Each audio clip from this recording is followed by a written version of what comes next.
Hello, Richard here again, out in the shed, getting a bit chilly out here. Um, we're going to talk about what we're going to do rather than how to do it. I don't want to, you know, bore you with hours of me cutting bits of lino because, it's just boring. Um, Hardest thing is a blank piece of paper or a blank canvas. Coming up with something I find quite difficult. Sometimes I got great ideas. Sometimes I find something old that I've done in a sketch pad and I think I can update that or have another go or something I've done before. Maybe I can do it better this time. But if you're really stuck, go and have a look in the fridge. Uh, Half a pepper would make a nice little print, or big print. Half a cauliflower, they're nice shapes. Thing about both of those is they're really recognizable, really simple, and what we're really after is successful results. We don't want to mess with something that's not going to work. There's nothing more disappointing than spending time on something and then thinking, got no idea what that is in the end. So stick to something that is obvious. I mean, you could do a bunch of spring onions or there's lots of things like that that would work. But as I say, keep it simple. So, moving on from that, here's something that I did a couple of years ago. I did it as a Christmas card. It's very simple.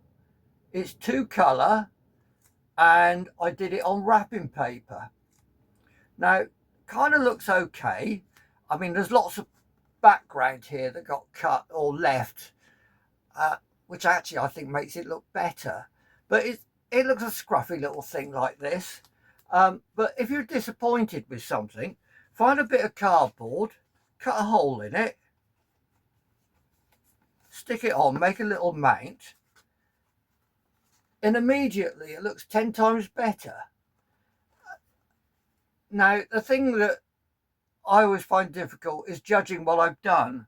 I can't judge it until I put a mount round it personally and perhaps put a frame round it too. My tip on frames is buy them in charity shops. Now, all my art tends to be designed around the size of frames I've picked up in charity shops or jumble sales. Nothing wrong with that. I think it's just a practical way of doing it. You don't need to spend a lot of money. I certainly wouldn't go to a framer and spend, I don't know, 70 or 80 pounds having something framed. I'd much rather do it myself.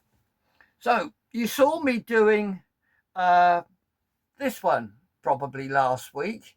Um, I'm really pleased with this, but it's not without its problems.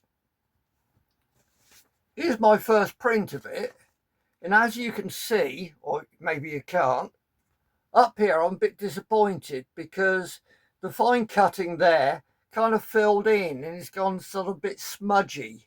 Um, that's because my cutter is a bit big and I didn't cut deep enough. Uh, if I tried to cut deeper, I'd have cut a wider line with a V-shaped cutter. So I may have to bite the bullet and spend some money and buy a narrower cutter. I always hate spending money. My next tip is kind of funny, really. I came out to the shed tonight and found one of my background prints full of holes. And I thought, oh, maybe it's mice. But it's actually quite obvious that it's snails. Now, I have a washing line hung up here, and I tend to hang my prints up to dry on the washing line. Obviously, leaving them out in the damp weather we've had recently, it's made them very attractive to snails. So I perhaps won't leave them out so long out here. Okay, going back to ways of finding things to draw, etc., cut into your piece of lino. I've got one really weird tip. If you've got a computer pad or whatever they call them, they've usually got a camera on them, so you can go out and take a picture of the garden or bowl of flowers or something, and you can bring it up on the screen. What you can do, and this is really early graphics at work, you can tape a bit of tracing paper over the picture, trace the basic outline, and transfer that to your lino and use that. I mean, you could use any other picture you find on the internet, nice view or something.